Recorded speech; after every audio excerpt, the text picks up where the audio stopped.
Do you want to win your own copy of NHL 17? Like the video and follow the Gleam link in the description below. Now, on to the video. Hey, howdy and a big welcome back to Yak City Gaming, everybody. As once more today we're picking up the Edmonton Oilers franchise mode here in NHL 17. And guys, we got to switch up the lines. It's not that we're not winning. We are winning and we are in a playoff spot.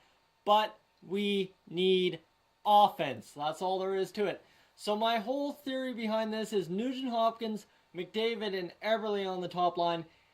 Nuge and McDavid will feed Eberle and he will get going. You see, he hasn't had the biggest goal scoring year. He's barely struggling, might not score 20 this year. So hopefully feeding him a couple more times will get him a couple more goals. Nail Yakupov, only 5 goals on the year. Jori Lehtera is a playmaker, and Milan Lucic is a power forward. So hopefully Lucic gets in front of the net, Lehtera gets Yakupov set up, and Yakupov scores. Once Draisaitl is back, of course that will all change, and Draisaitl will be in there with Lucic and Yakupov. And then you've got Pat Maroon, Lander, and Puljujarvi. I know Puljujarvi has been questioned. Why is he up with the big club? He's my best option next to Europac Ryan, and already he's grown to a 78, so if his growth continues, hopefully he can keep going, and it's not like he's had a bad year. 10 points, plus 4 on the year, 7.5 shooting percentage. He's doing just fine. Let's check if we have any morale meetings, and we do. Mark Fane, he's unhappy about his ice time. It's distracting you, demanding, you know what, we'll demand him, and his morale improved due to the firm approach. So, you know what? That works for me as much as it works for the whole team. So let's get going into the next sim. We just got to keep plowing through the games. We're 23-18-6, sitting second in the division. We're 1 win away from a division lead.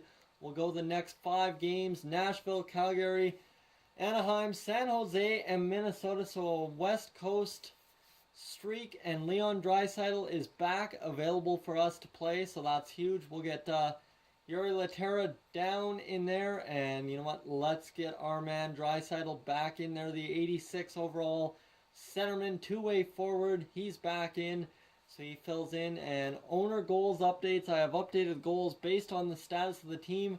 I will continue to evaluate your goals over the year. View owner goals, you know what, yes we can. I would like you to keep the salary cap, that's pretty compliant.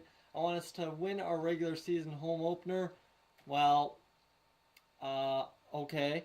And I want us to boost team chemistry by 5, that's good. And we need to upgrade club seats, yes, that's fine.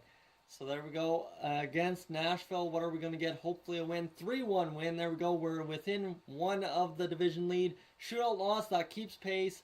Edit the amateur scouting assignment, and we will go to the WHL to scout defensemen for 1 month, and we will see if we can end up getting something out here. The All-Star game was just then. Draisaitl's back from injury. Corey Trump, no thank you. We do not need a left wing like you. And you know what? There we go. Against Anaheim, a 4-2 win, and against San Jose, we need a victory. No, we end up with a loss. And we are dropping profit by the day rate, it seems. 46, 45.98, up to 46, thankfully. Owner goals evaluated, failed. I want us to win the regular season home opener. You know what? We didn't have a choice. Team can win or a team can lose. 25 and 20 on the year sits us where? That'll sit us 3 points outside of first place in the division, and we are hanging on by 4 points. So this division very hotly contested this year. Connor McDavid up to 40 points on the year. That is actually doing decently, and looks like the goal scoring is coming around. Jordan Eberle only has 1 extra goal on the year. That's pretty disappointing. 40 points, and everybody except Mark Fane has a point, and Griffin Reinhart, I don't know why I'm saying Griffin Reinhart. Pat Maroon has the most goals. Next, Connor McDavid. And then Leon Draisaitl with 13, and Nuge with 13, Eberle with 13, and Milan Lucic finally gets his 10th of the year. Nail Yakupov up to 6 goals on the year, so that's huge. He's finally getting there. And who is our plus-minus leader, and who's our worst plus-minus? Plus-minus leader is Chris Russell at +8, and our worst is Andre Sekera at -7. Tough calls here. I think on the defense we got to switch up Russell and Sekera and get Larson a better playing partner. That's what I see doing there, and you see our profits really sucking too, so got to take care of that as well. Offense looks pretty solid to me. Just need to get some goal scoring. And Chris Russell, you're moving up to the top line, our offensive two-way defender. Hopefully to play with another two-way defender. Oscar Clefbaum, what can be said about him? Not much. 2 goals, 8 assists. He was out for 2 weeks. Guys really struggled to get it going this year. So has Darnell Nurse. So we got to just get into February and hope things turn around a little bit more. We get our offensive game back. Because our defensive game's been great. If we get our offensive game going, we will be cruising. And you see the trade deadline appears to be on the 22nd of the month this year. So we will get up to, you know what, that's 6 games, is it? So we will go 6 more games and go the game against Chicago if all goes well. Against Nashville, what are we going to get? Hopefully another victory. And it looks like a 3-1 loss, so that really hurts. In the Carolina Hurricanes, 5-3 victory, that gets us back in the win lane. That is huge. Against Montreal, an OT win, 5-4. We are off for a big stretch of February. That is kind of weird. That's going to suck when it comes to watch the Oilers in time. Auto coach replaced player Jordan Osterley replaced down there on the AHL affiliate team, Bakersfield Condors, and we've got the Chicago Blackhawks in town. Need a victory against them. They're 32 games winners, and we are going to get what? A 6-3 victory. That is huge. So we've won our games by at least a margin of having 5 goals in the game, and then we get shut out 3-0. Get a 2-1 win, and we are 29-22 on the season after that sim, so we're going all right. We are 65 points, just 4 points ahead of a playoff spot.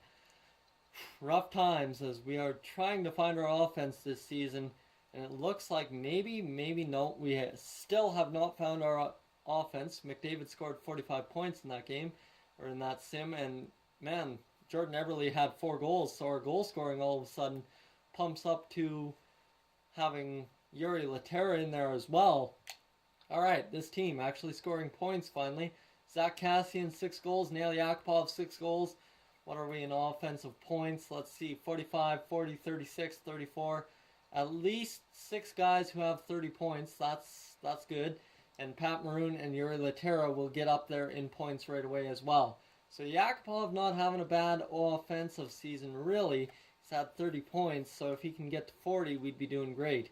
So I think this is going to be a little bit shorter of an episode. We're going to have to ask you guys what you want to see in the trade deadline. So let's get up against Chicago here, and that will end this sim for this game, or for this episode, not this game. And we need another victory against Chicago. Give me that victory. And we are going to get what? 3-2 win. There we go. That is clutch. Amateur Scout wants another assignment. We'll give him an assignment in the OHL, scouting goalies this time for 1 month. And that should work just fine. So 30 victories on the year for the Oilers, 22 losses and 7 OT losses. That puts us 5 points behind the LA Kings, but only 2 points within a playoff spot. So that's kind of scary. Guys, let me know, what do we need to trade for in the trade deadline? I'm thinking we need a defender who can score some points, get the puck moving on the back end. Guys, let me know. As always, if you're new to the channel, please subscribe. If not, leave a like. And I will catch you guys in next one.